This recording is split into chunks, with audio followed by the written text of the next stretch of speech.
Hello, this is Microphone Media. Please like, subscribe, and share. Thank you.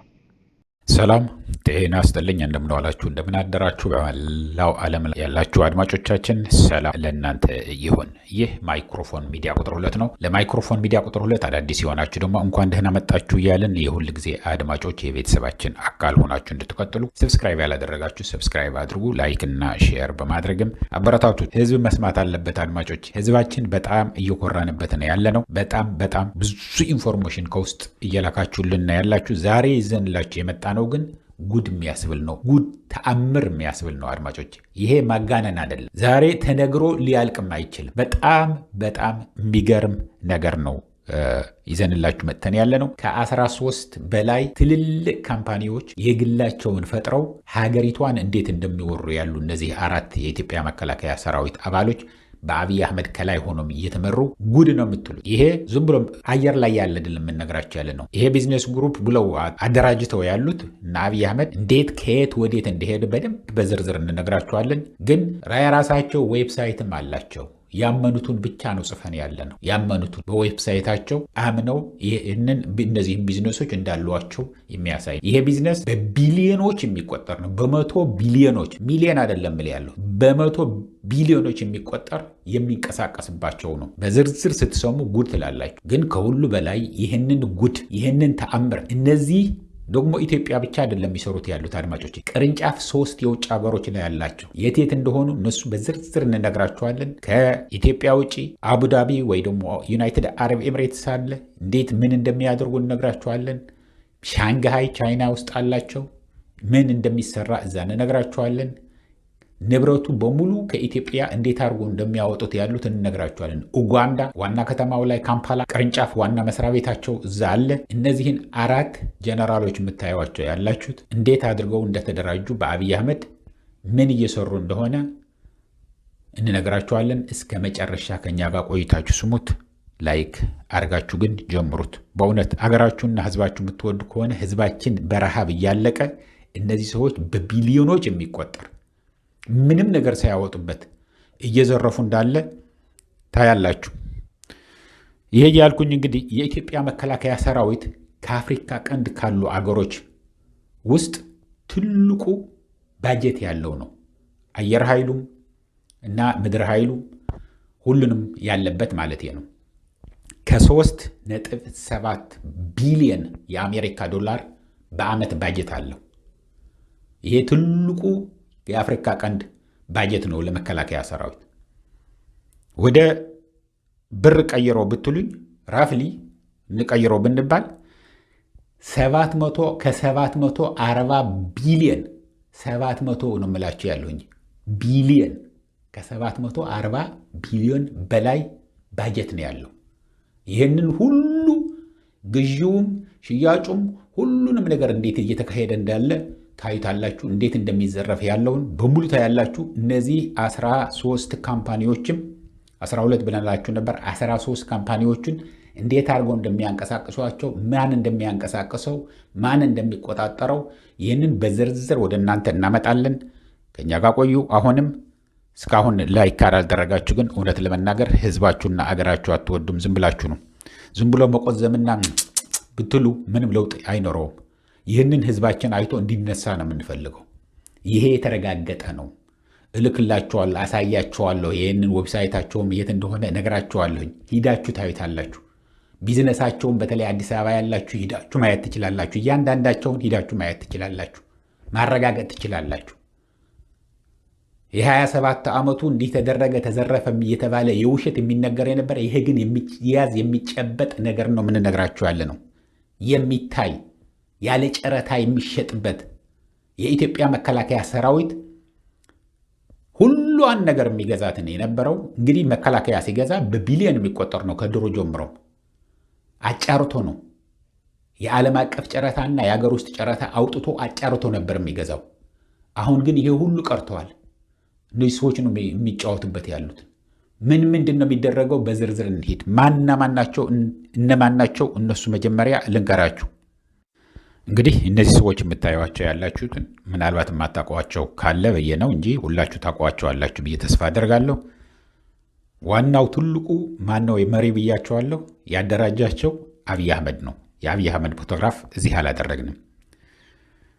በትልቁ አሁን የሚመሩት ያሉትና ይሄንን ድርጅት በሩቁ ቢሃይንድ ዘ ሲን ሳይታዩ ማለት ነው የሚመሩት ብርሃኑ ጁላና ይልማ መርዳሳ ናቸው። ይልማ መርዳሳ የኢትዮጵያ አየር ኃይል ዋና ስራ አስኪያጅ ነው፣ ካፒቴን ነው። ብርሃኑ ጁላ የኢትዮጵያ መከላከያ ሰራዊት ኢታማጆር ሹም ነው። ከአብይ አህመድ ቀጥሎ መከላከያውን የሚመራው ብርሃኑ ጁላ ነው። የተማረከ ሰው እንኳን ኢታማጆር ሹም የሆነ ለመጀመሪያ ጊዜ ታሪክ የተሰራበት ሰው ነው። ሙርከኛ የሆነ ምክንያቱም አርአያ የሚሆን ነው። ሰራዊቱን በሙሉ እኔም አንድ ቀን ጀግንና ሁኜ ከቀጠልኩኝ የኢትዮጵያ መከላከያ ሰራዊት ኢታማጆር ሹም መሆን ይችላለሁ ብሎ ድሪም እንዲኖረው የዓለም በሙሉ የትም አገር ኢትዮጵያ ብቻ ሳይሆን ነው ምላችሁ ያሉት እንዲኖረው ያልተማረከ ሰው ነው። በጀግንነቱ የሚታወቅ ሰው ነው ኢታማጆር ሹም የሚሆነው። ኢትዮጵያ ግን በታሪክ ታይቶ የማይታወቅ አንድ ሙርከኛ ፊልድ ማርሻል ተብሎ የተሾመበት፣ አንድ ሙርከኛ ደግሞ ለኢትዮጵያ መከላከያ ሰራዊት ወደ 1 ሚሊዮን የሚጠጋ የኢትዮጵያ መከላከያ ሰራዊት የሚመራው አንዱ በቲፒኤልኤፍ ወይ ደግሞ በህወሓት ተማርኮ የነበረ ሙርከኛ ብርሃኑ ጁላ ነው። ስለዚህ አሁን ይህንን ትልልቅ ካምፓኒዎች ይህንን በቢሊዮኖች 740 ቢሊዮን የኢትዮጵያ ብር ባጀት ያለው ከበላይ ሆኖ እንዲገዛ እንዲሸጥ የሚያደርጉ ወይ እንዲዘረፍ የሚያደርጉት ይልማ መርዳሳና ብርሃኑ ጁላ ናቸው። ከላይ ማን ነው ብያቸዋለሁ? አብይ አህመድ አለበት። ሌሎቹ እነማን ናቸው? አብዱራህማን ከሱ ከይልማ መርዳሳ ቀጥሮ ያለው አብዱራህማን እስማኤል ነው የሚባለው፣ ሌተና ጀነራል ነው። ይሄ ደግሞ የመከላከያ ሰራዊት የሎጂስቲክስ ይቅርታ በስልክ ገብቶብኝ ነው አድማጮቼ፣ ዋና ኃላፊ ነው። ሎጂስቲክስ ማለት ማንኛውም ተኳሹም፣ ምግቡም፣ ስንቁም፣ ትጥቁም ሁሉ የሚያቀርብ ማለት ነው። ትልቅ ዲፓርትሜንት ነው። የዚህ ኃላፊ ማን ነው ብያቸዋለሁ? አብዱራህማን ኢስማኤል ነው። ከይልማ መርዳሳ ቀጥሎ ያለው ማለት ነው። እሱም ኦሮሞ ነው። ሶስተኛው የምታዩት ያላችሁ ማለት ይቅርታ፣ አራተኛው የምታዩት መጀመሪያ ብርሃኑ ጁላ ብያቸዋለሁ ቁጥር 1፣ ሁለተኛ ይልማ መርዳሳ ነው። ሶስተኛ አብዱራህማን ኢስማኤል ነው ብያቸዋለሁ፣ ሌተና ጀነራል የሎጂስቲክስ ኃላፊ ብያቸዋለሁ። አራተኛ ደግሞ ተሾመ ገመቹ ነው። በአራተኛ የምታዩት ያላችሁ ተሾመ ገመቹ ይባላል። ይሄ ተሾመ ገመቹም የመከላከያ የውጭ ግንኙነትና የውጭ ግዢ ኃላፊ፣ ከውጭ የሚገዛ ከማንኛውም ነገር የሚገባው የሚወጣው በሙሉ ከውጭ ግንኙነት ተብሎ የተሾመ ነው። እነዚህ በሙሉ አራቱንም ከቀጥታ ራሳቸው አይደለም የሚሰሩት እነዚህ መከላከያ ሰራዊት። ታዲያ ምን አድርገው ነው የሚሰሩት ካላችሁን፣ አንድ ቢዝነስ ግሩፕ አደራጅተዋል። አንድ ቢዝነስ ግሩፕ አደራጅተው የሱም የሚመራ ባለንብረት መስሎ የሚቀመጥ አንድ ወጣት የምታዩት ያላችሁ በረከት ባይሳ የሚባል የዛሬ 5-6 ዓመት ምንም አንዲት ነጭ ሳንቲም ያልነበረው ምንም ነገር ስራ የሌለው ስራ ፈላጊ ብንበለው የነበረ ሰው ነው። ይሄ በዝምድና ምን አረጉት? ቁጭ አረጉና የሱ ንብረት ነው ያደረጉት። ከባንክ ጋር የሚዋዋለውም ከሁሉ ነገር የሚያደርገውም በሱ ኃላፊነት ነው የሚፈረመው። እነ ብርሃኑ ጁላ፣ እነ ይልማ መርዳሳ፣ ከዛ ቀጥሎም ከዛ በላይም እነ አብይ አህመድ ከላይ ሆኖ መቆጣጠር ነው እንጂ አይታዩም። ገዢዎች ናቸው እነሱ። ሻያጭ ነው ይሄ። አሁን ይሄ የሽርሽሩ ስራ አስኪያጅ በረከት ባይሳ ሻያጭ ነው። ምንድን ነው የሚያቀርበው? በረከት ባይሳ ወይ ደግሞ ይህንን ካምፓኒ ምን ብለው ነው የሰየሙት? ሽርሽር ቢዝነስ ግሩፕ ነው የሚባለው። ሽርሽር ቢዝነስ ግሩፕ ይባላል። እና ምንድን ነው የሚያቀርበው? በጣም የሚገርማችሁ ነው፣ የማያቀርበው ነገር የለም። አንደኛው ካምፓኒ ጫምጋ ኢንቴግሬትድ ቢዝነስ ግሩፕ ይላል። የመጀመሪያው ቁጥር 1 ጫምጋ ኢንቴግሬትድ ቢዝነስ ግሩፕ። ይሄ በምንድን ነው የሚሰማራው? እርሻ ላይ ነው። እርሻ እያረሱ የተለያየ ምርቶችን እያፈሩ ወደ አረብ ሀገር ይልካሉ። ይሄ እርሻ ላይም በትልቁ ገብተውበታል።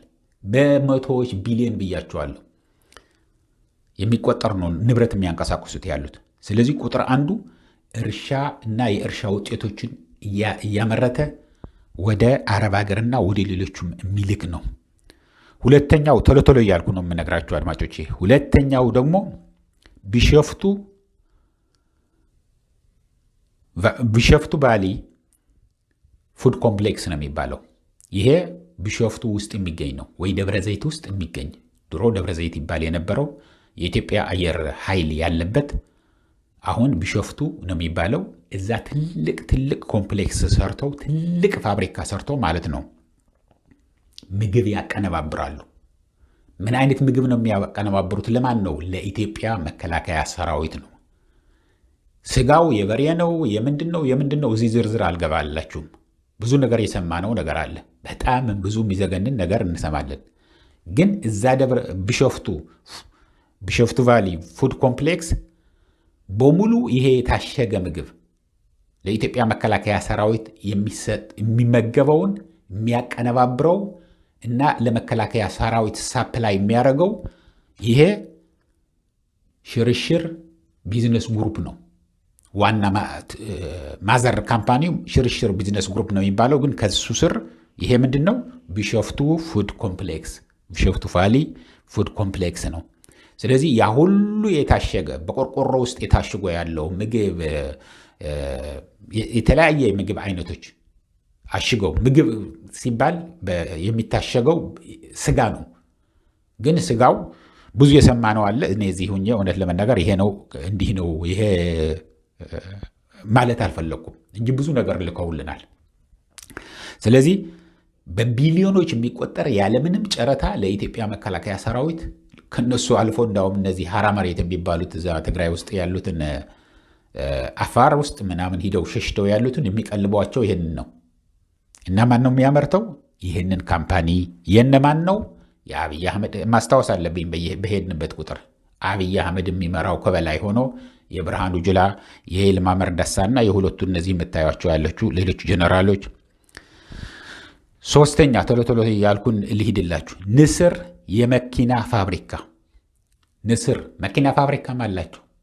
ንስር የመኪና ፋብሪካ አዲስ አበባ ያላችሁት ፈልጋችሁ ማግኘት ትችላላችሁ። ይህንን መኪና ፋብሪካ ዋናው አምርቶም ያስረክበው ገጣጥሞም ይሁን አምርቶም ይሁን በይዶም ይሁን ምንም አድርጎ የሚያቀርበው ለማን ነው? ድሮ ሜቴክ የሚባል እየሰራ የሚያቀርበው የነበረ በሙሉ ዜሮ አድርጎታል። ለሜቴክ እንዴት እንደተጫወቱበት ወደ እነሱ ወደ ግለሰቦች ለማዘር ብለው እንነግራቸዋለን። እና ኦራልም ይሁን ሁሉ ጅቦቹም ይሁን የሚያመርተው ይሄ ንስር የመኪና ፋብሪካ ነው። ንስር የመኪና ፋብሪካ ኦራሎች፣ ሌላ ይቀር የኤሌክትሪክ መኪናዎቹን በሙሉ ኢትዮጵያ ውስጥ ያሉትን ማምረት እንደጀመረ ነው የተነገረን። በኤሌክትሪክ የሚሰሩት እንግዲህ ከቻይና በርካሽ ዝም ብለው ተበታትነው በካርቶን ይመጡና እዛ አገጣጥመው ይሸጧቸዋል ማለት ነው። አሁንና እነ አብይ አህመድ ምን ብለዋል? በቤንዚን የሚነዳ መኪና ከእንግዲህ ወዲህ አይገባም የሚል ሕግ አውጥተዋል ነበር። ተግባራዊ ያርገውታል ወይ ያላረጉትም አናውቅም። ግን ለዚህን ካምፓኒ ለመርዳት ለራሳቸው ኪስ ለማደለብ ሁሉንም ነገር አስቀርተው እንግዲህ በብዙ ሚሊዮኖች የሚቆጠር ህዝብ ነው የሚንቀሳቀስበት ይሄ መኪና ሽያጭ ዩዝድ ካርስ ከአውሮፓም ከተለያየ ሀገርም እያስመጡ። ግን አሁን አዲስ መኪና ሆኖ በኤሌክትሪክ የሚሰራ ብቻ ነው ኢትዮጵያ መንቀሳቀስ የሚችል ብሎ አውጥቶ ነበር። ምክንያቱ አሁን ታውቀዋል። ለምን? ስራው በሙሉ ለንስር እንዲሰጥ ስለተፈለገ ነው። ለሽርሽር ካምፓኒ ስር ያለው ንስር የመኪና ፋብሪካ። ይሄ ደግሞ ብቻውም አይደለም የሚሰራው አድማጮቼ። የሜቴክ የነበረውን እንግዲህ እንደ አዲስ አደራጅተናል፣ ስሙ ቀይረው እንደ አዲስ አደራጅተናል ብለው ይሰራል። ትልቅ ቦታ ነው እንግዲህ ቢሾፍቱ፣ እዛ እሱም ደብረ ዘይትን ውስጥ ነው ያለው ይሄ ሜቴክ የሚባለው ቢሾፍቱ ውስጥ ነው። እና ይህንን ማን ነው የሚጠቀምበት ያለው? ይሄ ካምፓኒ ነው የሚጠቀምበት። ንስር የእነ አብይ አህመድ ንብረት የሆነው ማለት ነው። ከነሱ እሱ ብቻ ጋርም አይደለም፣ ከአይቬኮ ጋም። አይቬኮ እንግዲህ እንደምታውቁት የጣሊያን ካምፓኒ ነው፣ የፊያት ካምፓኒ ነው። አይቬኮ ዋና መስሪያ ቤቱ ኢትዮጵያ ብዙ ጊዜ ሆኖታል ከገባ። መገናኛ አለፍ ብሎ የሚገኝ ነው ፊያት መገጣጠሚያ ካምፓኒ አይቬኮ ይሄ ተሳቢዎቹ ትልልቅ መኪኖችን አይቬኮ የሚባል ብራንድ ያላቸው ከነሱ ጋር ሆኖም ይሰራል። ከነሱ ጋር ገጣጥመው ሰርተው የመከላከያ ሰራዊት ቀለም ቀባብተው ለማን ነው የሚሸጡት? በውድ ዋጋ ለኢትዮጵያ በቀጥታ ከአይቬኮ ቢገዙ በጣም ይረክስ ነበር። ግን ሼር አስገብተው ለነዚህ ሰዎች ከዛ በኋላ ከሽርሽር ነው የሚገዛው። ከሽርሽር ካምፓኒ ይገዛል፣ ወደ መከላከያ ይገባል ማለት ነው። አይቬኮ ምርት የሆነ የጣሊያን ፋብሪካ የሆነ የቻይና ብቻ አይደለም ማለት ነው። አራተኛ እዚህ ላይ የማይቆምም። አራተኛ አፍሪ አየር መንገድ የሚባል አላቸው አድማጮች።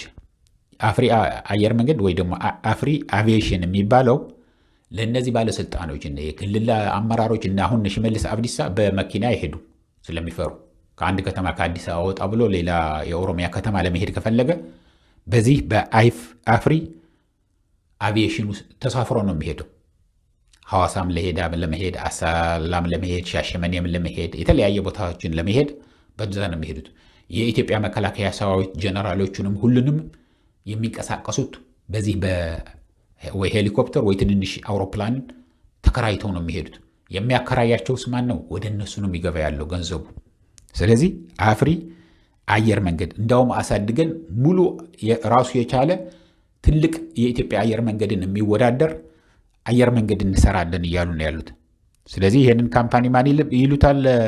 ሽርሽር ከቢዝነስ ግሩፖች አፍሪ አየር መንገድ ወይ ደግሞ አፍሪ ስካይ አቪዬሽን ይላል። ስለዚህ የትራንስፖርት አገልግሎት የሚሰጥ ነው። እዛ ላይ የማይቆምም። አምስተኛ ሽርሽር ሆቴሎች አሉ፣ ሎጆች አሉ። ሂደህ አሁን የሚሰራ ያለው አሁን ለምሳሌ ሎጂ ይሄን ተሰራ ይሄንን ተደረገ የሚባል ትሰማላችሁ አይደለም እንዴ? ማን እንደሚጠቀምበት የማን ሀብት እንደሆነ እያየነው ነው። አሁን ሆቴሎች የሚያሳርፉ ወስደው በራሳቸው ትራንስፖርት ወስደው በራሳቸው ሁሉ ነገር አድርገው የሚያደርጉት ያሉት የሽርሽር ሆቴሎች ናቸው አሉ በብዛት እና በቢሊየን የሚቆጠር እንቅስቃሴ ያላቸው ናቸው እነዚህ። ምክንያቱም ከፍተኛ ባለስልጣኖች ከፍተኛ አምባሳደሮች ምናምን ሂደው አገር ለማሳየት ብለው በዶላር ነው የሚቀበሏቸው። ስለዚህ ሽርሽር ሆቴሎች አለ። ቶሎ ቶሎ እያልኩ ልሄድላችሁ። ስድስተኛ አርማ ቡና ይላል። አርማ ቡና፣ ይሄ ደግሞ ቡና ኤክስፖርት ያደርጋል። እንግዲህ ቡና ለመላክ በጣም ብዙ ሀብት ነው የሚያስፈልገው። ለእነሱ ግን ምን ገድዋቸው? በጣም ማንስ ይጠይቃቸዋል? ምንም ነገር ልትቃወም አትችል። ማንም ሰው አይናገሩም። ይሄ ሽርሽር ቢዝነስ ግሩፕ ማንም። ይሄ በጣም አጭር የሆነ ወጣት ነው። አሁን ይሄ የምነግራቸው ያለው ይሄ በረከት በይሳ እሱ ከገባ ባንኮች አሁን ፈርተው ተንቀጥቅጠው ነው የሚሰጡት። ይህን ያህል ቢሊየን እፈልጋለሁ ካለ ይሰጠዋል። ከተለያዩ ካምፓኒዎች ደግሞ በጣም የሚያሳዝነው የግል ካምፓኒዎችንም በብዛት እያስገደደ እየወሰድ ነው ያለው። የሚገርማችሁ ደግሞ የኦሮሚያ ባንኮች በብዛት አይወስድም። በብዛት የሚወስደው ከወደቅኩም አብረን እንውደቅ ብሎ ነው መሰለ የሌላ ባንኮች ላይ ነው በብዛት የሚበደረው። ስለዚህ በርካሽ በአነስተኛ ኢንተረስት እንዲበደር ትዕዛዝ ከላይ ይተላለፍለታል። የማን እንደሆነ ያውቃሉ ባንኮቹ። በቃ የጠየቀውን ነው የሚሰጠው የጠየቀውን። ስለዚህ ቡና ያለምን ውድድር ወደ መላው የዓለም ክፍል ከአውሮፓም አሜሪካም አውሮፓም ኤዥያም ሁሉም ይልካል። ይሄ አርማ ቡና ማለት ነው። ሰባተኛ ቢሾፍቱ ቫሊ ብስኩት። ይህ ቢሾፍቱ ቫሊ ብስኩት ደግሞ የቢሾፍቱ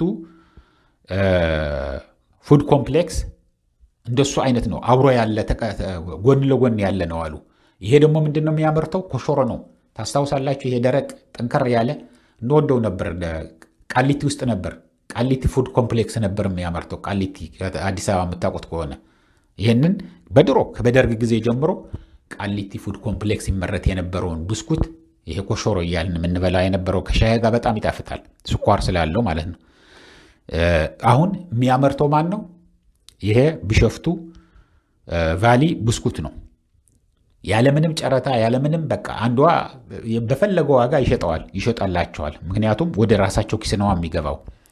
740 ቢሊየን ብር አለ ባጀት ብያቸዋለሁ። ወይ ደግሞ በዶላር ከ3.7 ቢሊየን እኔ አይደለም ያለሁት የዓለም አቀፍ ሂዳችሁ ጉግል ልታደርጉ ትችላላችሁ። ኢትዮጵያን ዲፌንስ ፎርስ ባጀት አኑዋል ባጀት ብትሉት ታገኙታላችሁ።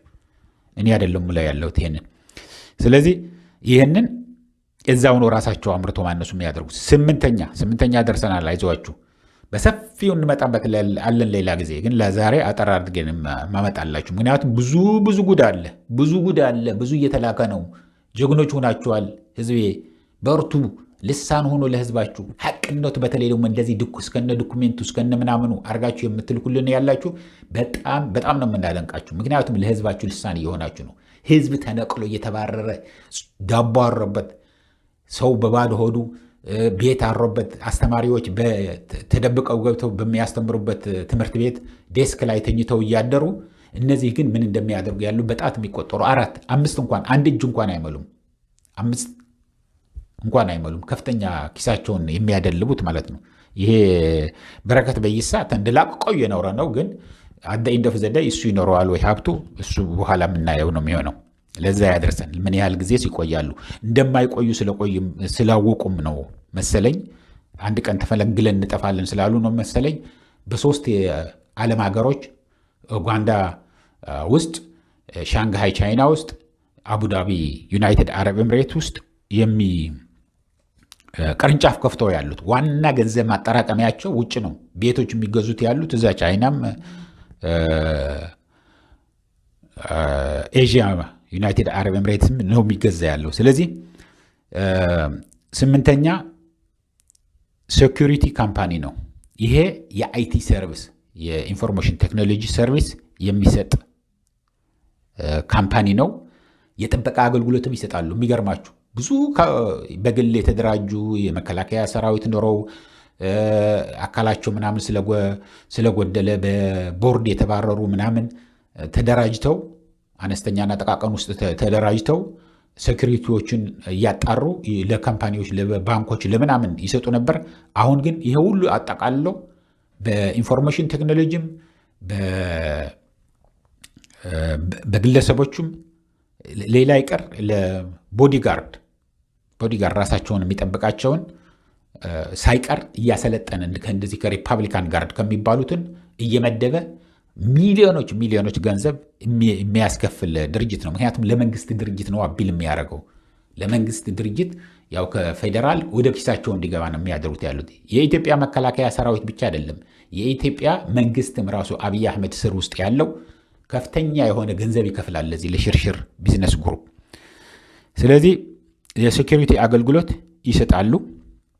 9ኛ ልውሰዳችሁ አድማጮቼ፣ በበለጠ እሱን በደንብ አድርገን ዘርዝረን ሌላ ጊዜ እንመጣበታለን። ሽርሽር ቲማቲም ማቀነባበሪያ ደግሞ ሽርሽር እርሻ ውስጥ ገብተዋል ብያችኋለሁ። እርሻ ከሚያመሩት አንዱ በጥሬውን የሚልኩት አለ። ይሄ ደግሞ የቲማቲም ማቀነባበሪያ ነው።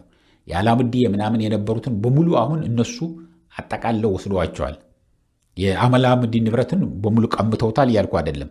ስራው የሚሰሩት ያሉት ግን እነሱ ናቸው የራሳቸውን። እና ሽርሽር ቲማቲም ማቀነባበሪያ ቲማቲሞቹን አቀነባብረው አሽገው በጣሳ ወደ ውጭ ወደ አረብ አገሮች የሚልኩት ወደ ዱባይ አሁን አቡዳቢ ቅርንጫፍ አለው አላልናችሁም? ወደዛ ይላክና የበራሳቸው ብራንድ አድርገው ለራሳቸውንም ለሌሎች አረብ አገሮችም ያከፋፍላሉ። ስለዚህ 9ኛ ሽርሽር ቲማቲም ማቀነባበሪያ ነው። 10ኛው ኤአይ ነው። ይሄ አርቲፊሻል ኢንቴሊጀንስ አድማጮች፣ አርቲፊሻል ኢንቴሊጀንስም ይሄ የት ነው ያለው?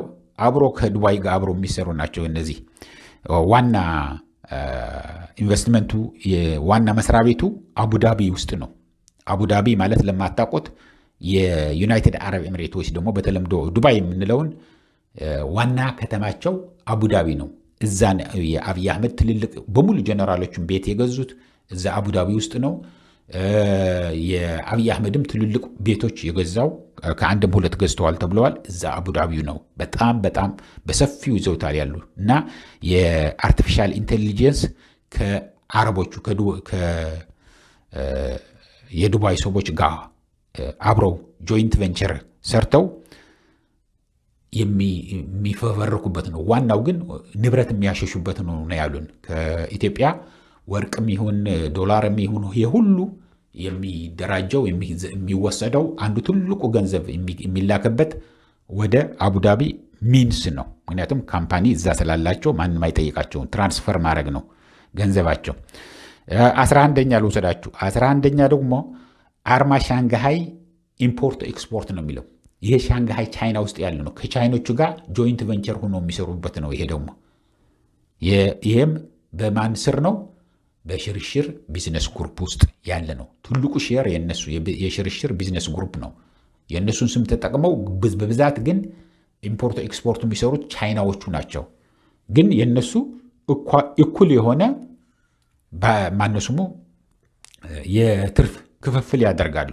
ይሄ ለግብርም ለምናምንም ለማጭበርበር የሚጠቀሙበት ነው እና የሻንግሃይ ቻይና ኢምፖርት ኤክስፖርትም ውስጥ ይሰራሉ። ዝርዝር ሌላ ጊዜ እንመጣበታለን ብያቸዋለሁ። እንዴት አድርጎ እንደሚሄድ ከየት ወዴት እንደሚሄዱ ምን እንደሚልኩ በሙሉ እናመጣላቸዋለን። 12ኛው አርማ ቢዝነስ ግሩፕ። ይሄ አርማ ቢዝነስ ግሩፕ ደግሞ የት ነው ያለው? ኡጋንዳ ውስጥ ነው። ኡጋንዳ ውስጥ ያለ ዋና ከተማ ውስጥ ያለ ዋና መስሪያ ቤቱ ነው ይሄ አርማ ቢዝነስ ግሩፕ የሚባለው። 12ኛው ነው ይሄ። 13ኛው ደግሞ በጣም የሚገርማችሁ ነው። አቢሲኒያ ሲሚንቶ የሚባል አለ። ይሄ አቢሲኒያ ሲሚንቶ የቻይናዎች የነበረ ነው። ይቅርታ፣ የቻይናዎች አይደለም። ይሄ የአማራ ተወላጆች ከፍተውት የነበረ ነው። ታስታውሳላችሁ? አቢሲኒያ ቢራ፣ አቢሲኒያ ሪል ስቴት፣ አቢሲኒያ ሲሚንቶ፣ እነዚህ በሙሉ የአማራ ክልል ተወላጆች አዋጥተው በሼር ሆልደር ሆነው የሚሰሩበት የነበረ ነው እና አሁን ምንድነው ቢሉን ያሉት? አቢሲኒያ ሲሚንቶ እንገዛቸዋለን ብለው ዳውን ፔይመንት ይከፍሏቸዋል። ማለት ትንሽ ቀድመው ይሰጣሉ። ከዛ በኋላ ያ ፋብሪካ ተረክበን እንሰጣቸዋለን፣ ከባንክ አውጥተን ትራንስፈር ይደረግላቸዋል ወደ አንካውታቸው ተብለው ይሸጣሉ። አቢሲኒያ ሲሚንቶ ግን በኋላ አንከፍልም አሉ። ዘርፍ እንግዲህ ተረክበውታል ፋብሪካው። እዛ ፋብሪካ ደግሞ ዝር እንዳይል ያው ወታደር አሰማርተዋል። ማንስ ይሄዳል እዛ? እነዚህ አሁን የሽርሽር ነው ከተባለ የማን እንደሆነ ስለሚያውቁት አዲስ አበባ ያሉትን በተለይ ትልልቅ ድርጅቶችን ዞር ብሎ ወደዛ የማይሄዱም። ግን ክፈሉ ቢባል አልከፍልም ብሎ ፍርድ ቤት ሄደው ተከራክረው ፍርድ ቤት ያዘዘውም የፍርድ ቤት ትዕዛዝ ተሰጥቷቸዋል አሉ። አንለቅም ብለው እምቢ ብለዋል። ማንም ምንስ ፍርድ ቤት አለ? ከዛ በኋላ ይግባኝ ይሉና እንደገና ወደ ሌላ ፍርድ ቤት ይወስዱና ያው ፍርድ ቤቱ እነሱ እንደሚፈልጉት እንደሚፈረድ ያውቃሉ።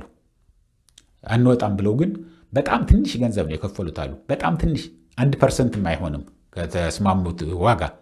ከዛ በኋላ አንድ ከፍልም ዞር በሉ ብለው የአቢሲኒያ ሲሚንቶ ማለት ሌላም በብዛት አለ። ስንት ጉድ አለ።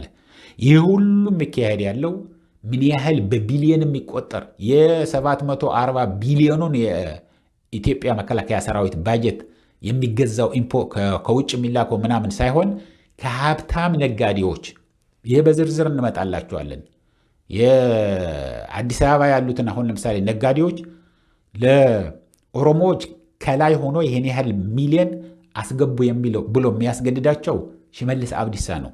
ከስሩ ማነሽ አዳነች አበቤ ያለች።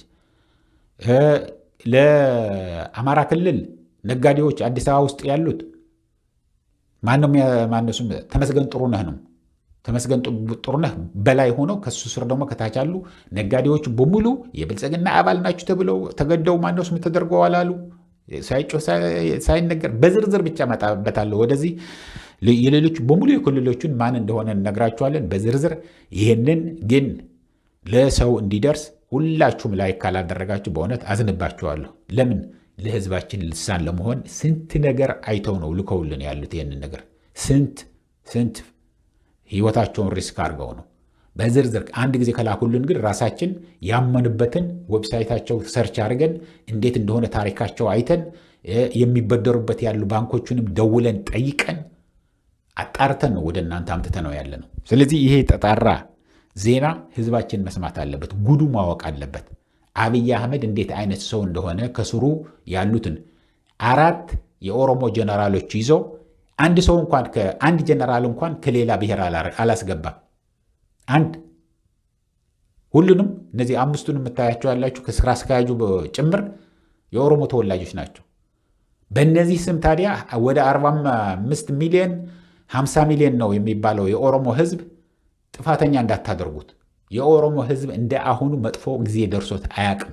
እነዚህ በጣት የሚቆጠሩ ስግብግቦች 50 ሚሊዮን ከሆነ የኦሮሞ ህዝብ 50 ሚሊዮን ዓመት የሚኖሩ ነው የሚመስሉት እነዚህ ሰዎች። እነዚህ በጣት የሚቆጠሩ የብልጽግና የበላይ ባለስልጣኖች ጀነራሎች ነው የምላቸው ያለኝ እንጂ ድሃው የኦሮሞ ገበሬ ራሱ በሚሊሻ ውጣ እየተባለ እየረገፈ ነው ያለው። ልጆቹ ደግሞ ሂደው ረግፈው አልቀዋል።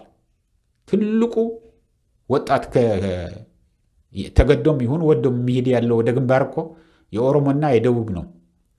ስለዚህ ይህንን ስንል የኦሮሞ ህዝብን አይወክሉም፣ የኦሮሞ ተወላጅ ናቸው። እንዳውም ይሄ ሁሉ ምስጢር አውጥተው የሚነግሩ ነው ያሉት። ይህንን እያልኩ ለአሁን እዚህ ይበቃኛል። እስከሚቀጥለው ጊዜ ድረስ ሰላም፣ ደህና ዋሉ፣ ደህና አደሩ። ቻው።